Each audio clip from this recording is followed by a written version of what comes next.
Salut à tous et bienvenue sur CDM.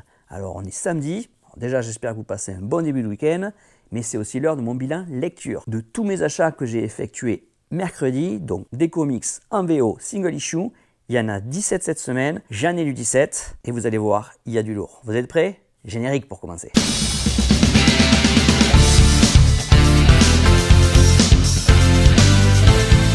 Allez, c'est parti. Donc, comme d'habitude, je vais les classer. Donc, il y en a 17, donc du 17e au premier. Entre parenthèses, je vous mets le classement que j'avais fait mercredi de mes expectations. On va voir s'il y a des surprises, des comics qui sont montés, d'autres qui sont peut-être descendus. Il y en a quelques-unes, vous allez voir ça. Tout d'abord, je voulais aussi quand même vous remercier tous, qui vous êtes de plus en plus nombreux à vous abonner. Merci aussi à ceux qui like. Donc, n'hésitez pas, si ça vous plaît, à liker. Et puis surtout à commenter. Vraiment un plaisir de vous lire à chaque fois. Allez, on ne perd pas de temps. Je vais essayer de faire moins de 30 minutes. C'est pas gagné, mais on va essayer ça.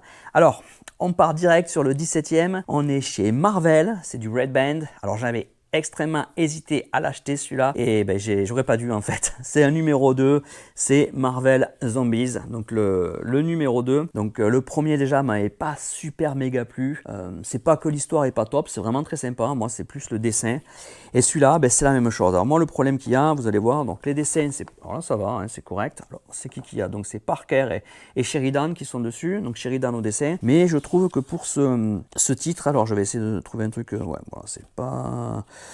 Ouais, ça peut être un peu. Bon, ça va. Attention, arme sensible, s'abstenir parce que c'est Red Band. Donc c'est voilà. Donc comme vous voyez, mais moi je trouve que les zombies, voilà, graphiquement, je trouve que ça va pas avec le titre. Alors l'histoire, ça va. Voilà, rien de particulier. Mais c'est vrai que moi j'avais acheté ce titre-là pour le fun, mais surtout pour l'aspect graphique. Je m'attendais à un petit peu des dessins un peu à la Stan Lee, avec des personnages très caricaturés, mais gros plans sur des doubles pages, des choses vraiment graphiques, très graphiques.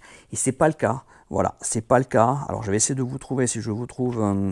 Voilà, cette page, ça va à peu près. Mais quand vous voyez les zombies, donc on a les Fantastic Four en zombie, c'est pas. Moi je trouve que voilà, c'est pas ce que j'attendais en tout cas de ce comics. Et voilà, après l'histoire, rien de spécial, c'est un peu un grand foutoir avec de la baston, bon voilà, c'est de l'action. Mais pour moi, le problème vient que c'est les dessins, j'attendais autre chose, et voilà, donc c'est pas ce que je recherchais sur ce comics-là, je voulais quelque chose de beaucoup plus graphique. Donc pour moi, ce sera un failed, automatiquement je ne continuerai pas la série, elle va rejoindre le carton des floppies à vendre, on va dire, et voilà, ça sera attrapant pour moi. Après je comprends, on peut très bien aimer cette série, moi c'est l'aspect graphique, je m'attendais à autre chose, donc voilà, numéro 17, ce sera quand même la déception de la semaine pour moi. Ensuite, vous allez voir, à part ces titres-là, c'est vrai que cette semaine, il y a eu vraiment de très bonnes séries. Et là, on va chez DC. Alors, vous allez être peut-être étonné de la place de ce titre-là en numéro 16, parce que c'est un tie-in DC KO, et c'est le numéro 26 de The Flash. Le voilà. Alors ce titre, c'est pas que je l'ai pas aimé, au contraire. Honnêtement, par le Marvel Zombie, je les ai tous aimés. Celui-là était très sympa.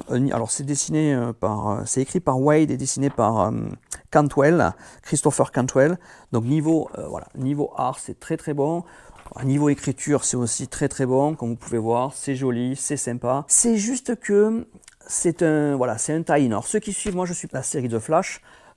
C'est pas gênant parce que là, il est rattaché à DC KO, qui est l'event DC KO, vous le savez. Tous les super-héros, il va y avoir un grand tournement pour sauver la Terre. Voilà, c'est ce qui se passe depuis quelques semaines qu'on suit. Et donc là, c'est un tie-in, donc une histoire un peu à part de ce qui se passe. Donc là, ça, on va suivre Flash. Et honnêtement, le problème qu'il y a, c'est que voilà, je suis pas très sûr que voilà, ce tie-in soit vraiment important. Donc voilà, on retrouve les deux personnages, voilà, Flash et les trucs qui vont essayer d'arrêter, hein, il pense à un autre moyen pour arrêter Darkseid, surtout le petit, là je ne me souviens plus de son nom. Ils vont tenter, mais bon, voilà, on sent que voilà, c'est une tentative, mais ça ne va rien donner, hein, sinon ça ne serait pas la peine de faire DC KO avec le tournement et tout ça. Donc c'est un peu, voilà, c'est sympa à lire. Alors on s'y perd un peu avec les voyages dans le temps et tout ça, il faut s'accrocher quand même. Mais voilà, c'est pas inintéressant, c'est sympathique, mais honnêtement, voilà, si vous suivez The Flash, très bien, mais si achetez ce single issue parce que c'est un tie-in, je pense que celui-là, il est vraiment pas obligatoire si vous voulez suivre ce qui va se passer là. C'est voilà, c'est sympathique. Je pense pas que ça va avoir une quelconque importance sur DC KO. Voilà. Donc un titre sympa, correct, mais sans plus, en 16. Allez, en 15, là on est chez Marvel, Age of Revelation numéro 1, et c'est Radioactive Spider-Man. Comme vous le savez, Age of Revelation, c'est l'event Marvel avec les X-Men. Revelation a jeté un virus sur une partie des États-Unis qui a tué beaucoup de monde et transformé beaucoup alors que ce soit des super-héros, même des mutants ou des êtres humains en mutants avec des nouveaux pouvoirs et tout ça. Et il a fait un nouveau continent avec un royaume et c'est Revelation qui domine tout le monde. Et donc là, on va rejoindre Spider-Man qui est devenu radioactif. Alors comme vous pouvez voir, il a des bras et tout ça. Il a plusieurs bras, en plus de ses 2 bras, automatiquement. Donc on va y retrouver là Peter Parker et Cecilia Reyes. Donc c'est écrit par Joe Kelly et dessiné par Kev Walker. Donc niveau dessin, tout ça, bon, c'est sympa. L'histoire, donc on a un Spider-Man qui a muté, qui est radioactif.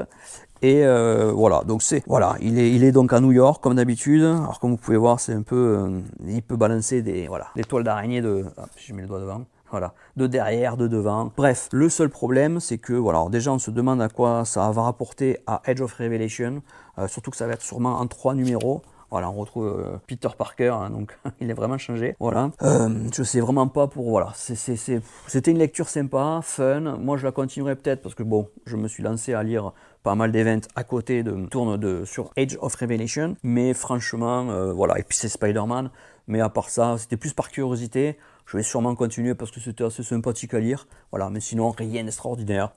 Si vous la lisez pas, vous ratez rien. Je ne suis pas sûr qu'ils l'éditeront en français. À voir. Allez, en 14. Alors, en 14, un titre de chez Dynamite que j'avais pas beaucoup d'espoir, mais que j'avais acheté parce que c'est Terminator. The Terminator Metal. Donc, j'avais acheté celui-là parce que c'est Terminator et que j'adore la franchise, enfin, le 1 et le 2. Donc, vraiment, un titre que j'aime beaucoup. Et c'est vrai que depuis le 2e épisode, même s'il y a eu des films qui ont été assez sympathiques, certains, la série, c'était pas incroyable. Voilà.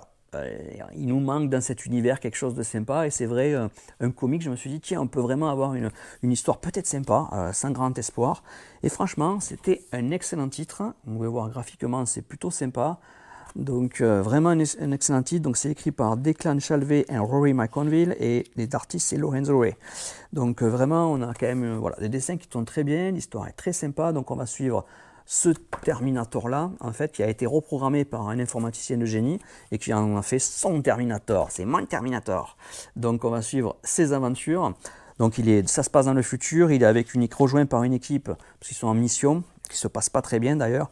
Donc les autres sont pas confiants et on les comprend à côté d'un Terminator.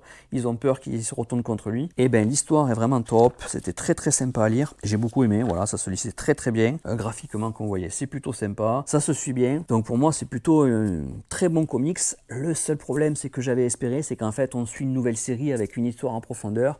Et en fait, c'est un chapitre, un épisode en fait. Donc ça va être une série épisodique et pas une série en continu. Donc ça c'est vrai que c'est dommage parce qu'en fait voilà, la semaine prochaine, le mois prochain, la prochaine sortie, ils vont garder le même scénariste. Par contre ils vont enlever le dessinateur, ça va être un autre dessinateur.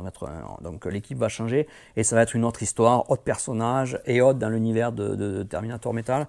C'est un peu dommage. J'espérais une histoire, une vraie histoire en profondeur avec un truc vraiment sympa. C'est pas le cas, c'est pour ça qu'il est assez bas parce que le niveau comics il serait beaucoup plus haut, mais malheureusement comme c'est un single, une histoire, c'est dommage. Alors je vais continuer à la suivre parce que j'aime beaucoup, donc pour moi ça va être un pass. Comme les deux autres, je ne l'ai pas dit au fait, mais c'est des passes. C'est dommage juste que ce soit juste une histoire, un chapitre. Allez, en 13, un titre de chez Boom Studio, une anthologie spéciale Halloween, donc Hello Halloween. Donc là, c'est plusieurs petites histoires qui sont mises. Il y en a pas mal d'ailleurs. Je crois qu'il y en a 4 ou 5. Bref, beaucoup de petites histoires. Donc équipe créative à chaque fois différente, au scénario et au dessin. Vraiment très très sympa. Plein de super petites histoires. C'est fun, des ambiances vraiment différentes.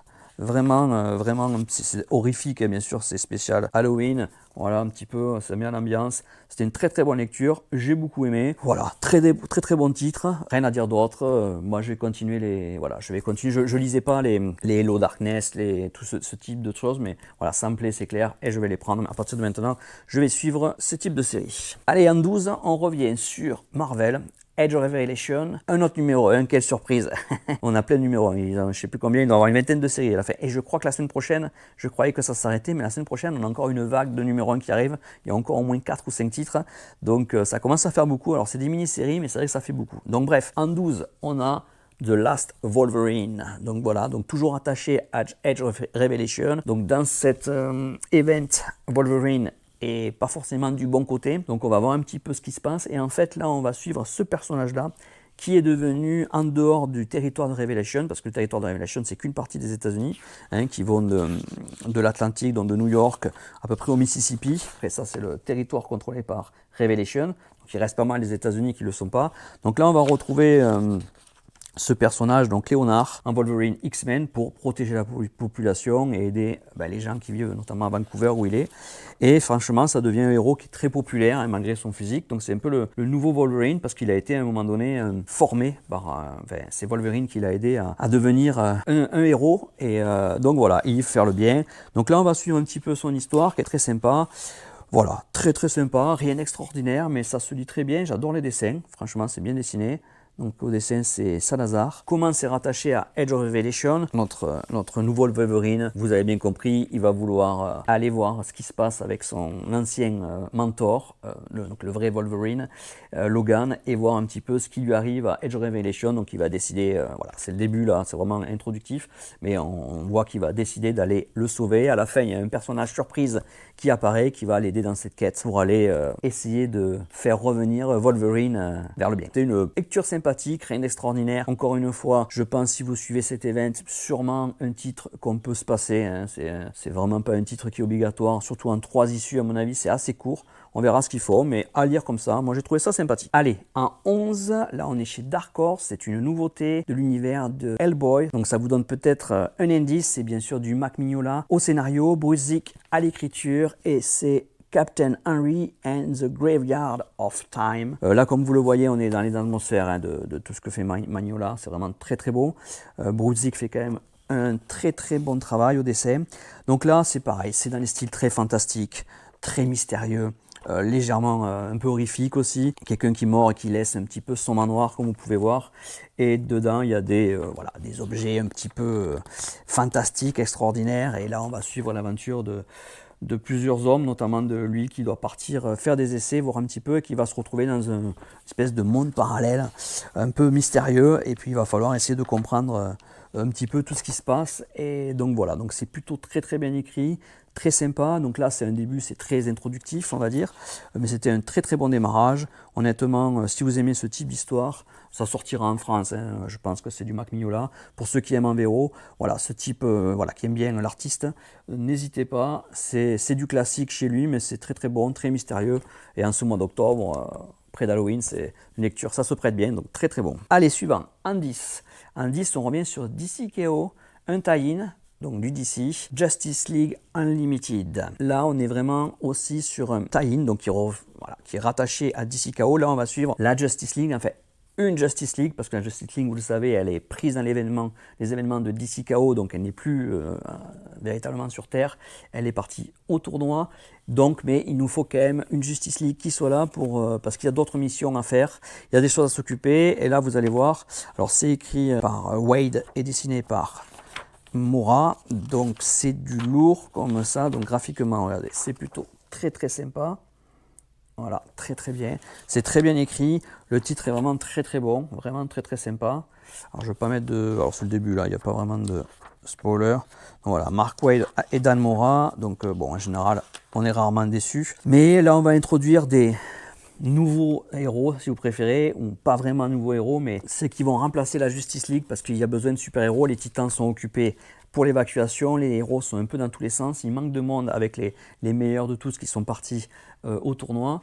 Et il va y avoir, alors par un twist, bref, il va y avoir des super-héros, donc ils vont revenir d'autres temps parallèles, mais c'est pas vraiment, ça va être comme des copies, des images qui malheureusement, voilà, vous le voyez, ça c'est Superman, par exemple, bref, ils y sont un peu tous, Aquaman est là, voilà, vous pouvez en reconnaître, donc ils viennent de planètes alternatives ou futures alternatives, ou dans le futur ou dans le passé, voilà, il y a un twist de scénario qui fait qu'ils se retrouvent bloqués sur cette planète en notre temps, et ils vont devoir se réunir pour continuer, aider sur les événements qui se passent à DC KO et les menaces qui peuvent arriver sur Terre, voilà, très sympa à lire, très très bon titre franchement. Est-ce que c'est obligatoire à lire pour bien comprendre? Je pense que c'est un tie-in qui peut être intéressant, voilà, si vous voulez savoir un petit peu tout sur sur DC KO. En tout cas, c'est une bonne lecture. Bon, ça fait partie de la suite de Justice League Unlimited numéro 12.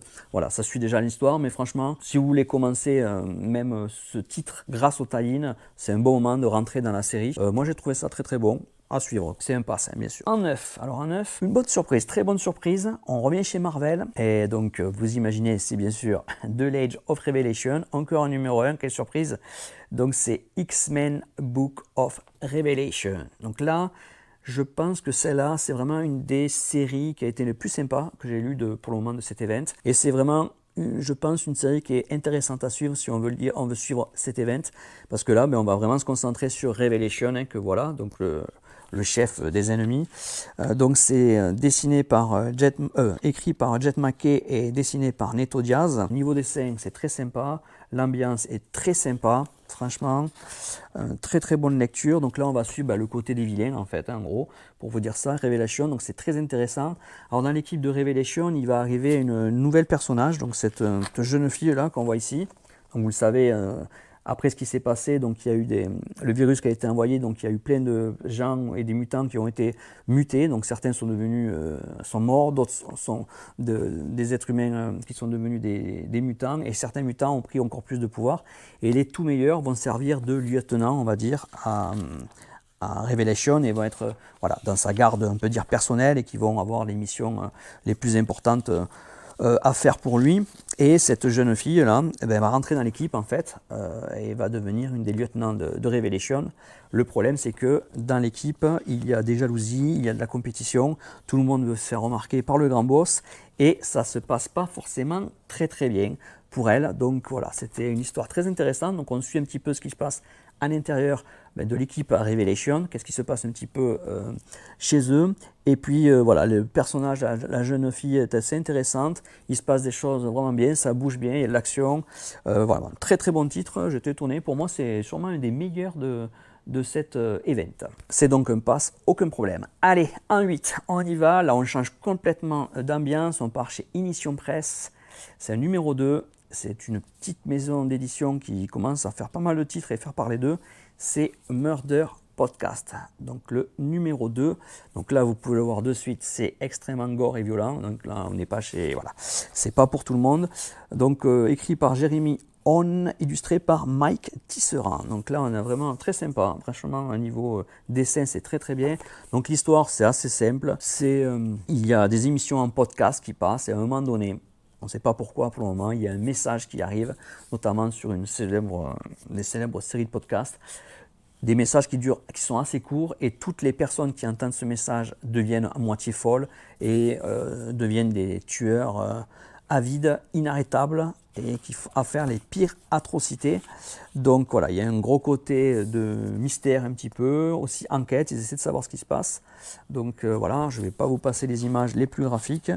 Donc voilà, et voilà, un très bon épisode encore. Ouais, voilà, ça on va éviter. Voilà, ça peut être très très très gore. Niveau d'essai, voilà, c'est très sympa. Je ne vous montre pas les pires pages, hein, mais bon, déjà vous avez une idée sur la couverture que ça va être sanglant. Bref, très bon titre. C'est voilà, il y a de l'action, mais c'est aussi, il y a l'histoire qui se met en place. Donc là, le numéro 2 était très très bien. Vraiment super, moi c'est un pass, aucun problème, je continue. En 7, une autre anthologie. Là, moi j'aime bien ces séries, hein, on est chez Onipress. Donc ils ont toute une série là qui font de titres. Alors, il y en a un qui se passe dans le futur, l'autre horrifique. Je les ai montrés les semaines auparavant. Là, c'est un nouveau, donc c'est Outlaw Showdown. Donc c'est vraiment sur l'époque des cowboys, Far West. J'adore cette époque-là. Donc c'est pareil, là c'est plusieurs histoires. Là celui-là c'était un gros, il y a 1, 2, 3, 4, 5 histoires. Et c'est voilà, basé tout sur le Far West avec voilà, c'est très original.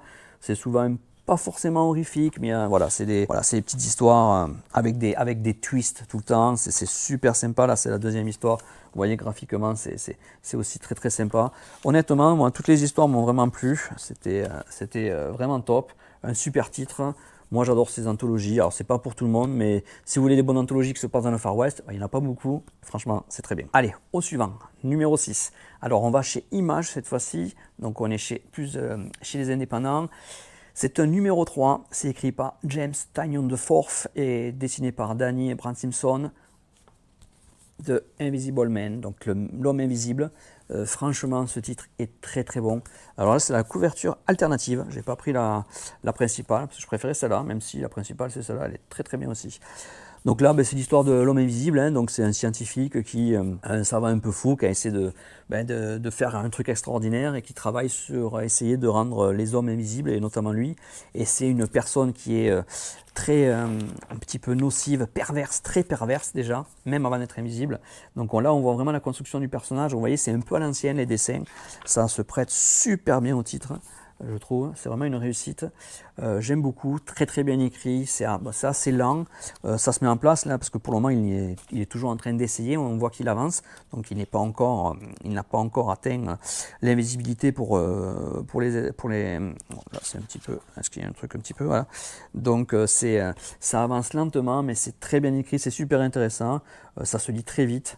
Un excellent titre, c'est un pass, j'adore, je continue. Vraiment, très très bon titre. Le numéro 5, là on revient chez DC. On revient encore chez DC KO, un tie-in. Et là, on est sur la série Superman. Donc c'est le numéro 31. Mais bon, c'est toujours pareil, c'est rattaché à DC KO. Donc c'est un point où vous pouvez rentrer dans la série, il n'y a aucun problème. C'est rattaché à DC KO, pas besoin de suivre la série, d'avoir lu les 30 premiers épisodes pour comprendre ce qui se passe. Donc là, on revient un petit peu sur un événement avant que Superman parte, en tout cas pour DC KO, ça commence. Franchement, c'est très très bien écrit, c'est par Wayne Williamson et Burroughs, très très bien dessiné, franchement. C'est vraiment très très très beau. Voilà un petit peu, vraiment très sympa. Je vous montre un petit peu ça. Ouais, regardez, si c'est pas beau ça, très très très beau. Il y a de très belles planches dessus. Là, il va à sa forteresse. Regardez, c'est très très beau. C'est très très bien écrit. Moi, j'ai beaucoup aimé. Là, par contre, c'est un tie-in. Je dirais qu'il est... Si vous voulez suivre ce qui se passe dans DC KO, celui-là, je pense que c'est un tie-in qu'il faut vraiment lire. Elle apporte beaucoup, par contre, à l'histoire principale. C'est pas obligatoire, mais celui-là, par contre, c'est un tie-in qui est très intéressant. Superman est un personnage très important dans cet event. Et là, je trouve que ça apporte pas mal au niveau de l'event. Donc, c'était une très très bonne lecture. Ça se lit très vite. Voilà, on a des moments de vie aussi. Franchement, un très très bon titre. Je vous le conseille si vous voulez le lire. Franchement, très très bien. Et puis à la fin, il y a un petit twist et tout ça. Enfin, c'est un très bon titre. Je vous le conseille. Alors là, les 5 premiers, hein, lui c'est un pass aussi, hein, Superman, mais les 5 là sont vraiment top. Ça a été très difficile de les classer. Et là, une petite descente par rapport à ce que j'espérais, mais pas parce que ça n'a pas été mauvais. Je vous explique ça de suite. Donc le numéro 4, c'est du DC Absolute Wonder Woman numéro 13. Donc là, c'est la couverture alternative que j'ai pris, celle par David Talaski, moi que j'aime beaucoup, hein, comme j'ai dit sur ma présentation, hein, cette épée là on dirait Guts, j'adore ça. Voilà la cover classique. C'est un excellent, encore un excellent titre, c'est du Wonder Woman. Donc là on est sur un nouvel arc, comme vous pouvez le voir. Donc on commence un nouvel arc. Le seul problème c'est que c'est écrit toujours par Kelly Thompson, mais l'artiste là c'est Matthias Bergara, c'est pas... Sherman, donc c'est pas l'artiste qui a fait les 12 premiers numéros. Je crois que oui, il avait raté aucun numéro jusque-là. Donc là, on a un nouvel artiste. Alors, à mon avis, il va faire c'est en 2 parts, il va faire donc le 13 et probablement le 14. Donc voilà, c'est pas, voilà, ça arrive, c'est commun dans les comics qui changent. Mais c'est vrai que niveau graphique, même si on voit que l'artiste est assez proche, il essaie de se rapprocher du style de Sherman. Ouais, honnêtement, c'est pas pareil. Et moi, c'est un peu le défaut. L'histoire est intéressante, le comics, il n'y a aucun souci, ça c'est très bien écrit, ça se suit aussi super bien. Mais niveau graphique, et notamment Diana. Voilà, moi je la trouve, voilà, ça la trouve quand même moins bien faite. Alors le style graphique est sympa, hein, le dessinateur, c'est très bien dessiné. Mais c'est vrai que ce changement un petit peu d'artiste, c'est un peu gênant. Et surtout quand on s'est attaché aux 12 premiers numéros où on a vraiment un caractère design qui était, je trouvais excellent. Et là, moi je trouve que là on perd, surtout sur le caractère, sur le personnage principal, on perd de la qualité à cause de ça. Et c'est pas que ça m'a sorti de la lecture, mais c'est pour ça qu'il est classé que 4e. Il aurait pu être plus haut, mais pour moi ça a été un petit peu négatif. Voilà, c'est rien de méchant, vous allez voir. Mais c'est vrai que ça, sur le coup, ça, voilà, c'est un peu bizarre. Voilà, mais bref. Excellent titre quand même à lire, je vous le recommande. Allez, les 3 premiers. On commence par le numéro 3. On est donc là chez Image, une des grosses nouveautés, vous le savez, de Robert Kirkman et David Fish. Je parle bien sûr de numéro 2 de Skin Breaker. Vous allez me dire, wow, il est en 3, il est descendu. Oui, il est un peu descendu. Alors, c'était un excellent numéro. Passé un super plaisir. Alors, graphiquement, c'est toujours aussi bien fait. Honnêtement, regardez-moi ça. Et regardez-moi ces dessins, je ne vais pas spoiler, mais bon, si voilà, je n'irai pas plus loin parce que je ne veux pas vous spoiler, mais regardez-moi cette planche, c'est magnifique, incroyable. Donc vraiment, les dessins, c'est du haut niveau. Il y a des doubles pages qui sont vraiment magnifiques. Je ne veux pas vous les montrer pour pas vous spoiler quoi que ce soit. On continue de ce qui se passe dans le premier. Donc là, on va dire, on est dans un village, dans une autre planète, dans une complètement différente. Vous voyez, c'est voilà. Et il y a un peu un combat de lutte, un combat entre les traditionnels et les modernes en fait. Une autre façon de voir un petit peu peut-être les façons de vivre leur culture et leurs traditions. Et voilà, il y a certains qui veulent rester sur les old ways et d'autres qui veulent de la nouveauté, du changement. Il y a aussi un combat de chefs. Bref, c'est voilà. Donc là, ce numéro était très intéressant. On suit vraiment le premier. Pourquoi il est en troisième? Les dessins sont magnifiques. C'est juste que j'ai trouvé l'histoire là très classique. Il n'y a pas de surprise sur ce titre-là. Voilà, il n'y avait pas besoin forcément de surprise. Ça se suit très très bien entre le 1. On voit que c'était un numéro, pour numéro 2, un petit peu de transition. On savait après le premier ce qui allait se passer au début du second. C'est pas, voilà, on le sait. Et je trouvais que voilà, ça avance très très bien. C'est très très bien écrit. C'est juste qu'il n'y a pas eu de surprise particulière. Je pense que ça va venir après. Clairement, on sent que les enjeux montent. Ça va être très très intéressant, mais c'est un super titre, bon, c'est un passe, très bien en 3, mais c'était une super lecture, un régal. En numéro 2, alors là, c'est un titre que plus je le lis, plus j'adore, c'est de Szymon Kudranski, j'espère qu'on le dit comme ça, c'est encore un titre de Image, c'est un numéro 2, c'est No Man's Land. Alors, ce titre, déjà, vous voyez la cover, j'adore, voilà, alors c'est pareil, ça c'est un titre qui est très graphique au niveau dessin. Attends que je vous montre un petit peu ça. Vous voyez un petit peu les visages, tout ça, il y a beaucoup de travail. Donc là, c'est un thriller en fait. Ce qui s'est passé, c'est qu'on est dans un territoire en Alaska où, voilà, vous savez que l'Alaska est très proche de l'URSS, donc ça se passe pendant la guerre froide. Et il y a une bande de glace qui se met dans la journée où il y a un passage entre l'URSS et les États-Unis, donc l'Alaska. Et là, ils retrouvaient un corps qui est mutilé et donc, voilà, très mystérieux sur un endroit où il y a très peu de population. Et il est envoyé pour enquêter un agent du FBI et un agent du KGB. Aucun ne doit, voilà, ne sont officiellement là, mais ils sont là pour enquêter sur ce qui se passe, ces mystères qui se passent. Bien sûr, ils se rendent compte, donc là on continue, on va suivre leur enquête en fait, d'essayer de comprendre ce qui se passe. Donc c'est très policier, donc c'est extrêmement bien fait, c'est thriller, les dessins sont magnifiques, c'est vraiment une patte graphique, on dirait, c'est très, je dirais, cinématographique, voilà, c'est très très cinématographique. La façon qu'il s'est découpé, une très bonne réussite, c'est un super titre. Il y a du twist, il y a un peu d'action, bon, c'est très très après verbeux, hein, voilà, je peux vous montrer cette page, hop là, mais parce que voilà, c'est une enquête, c'est un thriller, mais c'est une réussite en numéro 2. Alors Szymon Kudranski est connu quand même pour faire des comics de très très bonne qualité et très bonne histoire. Le plus dur malheureusement de ce type d'histoire, c'est toujours de les terminer, on peut être un peu déçu, donc on va voir ce qu'il va faire sur celui-là, mais en tout cas ça démarre très très bien. En numéro 2, c'est un pass, bien sûr. Et enfin, en numéro 1, aucune surprise.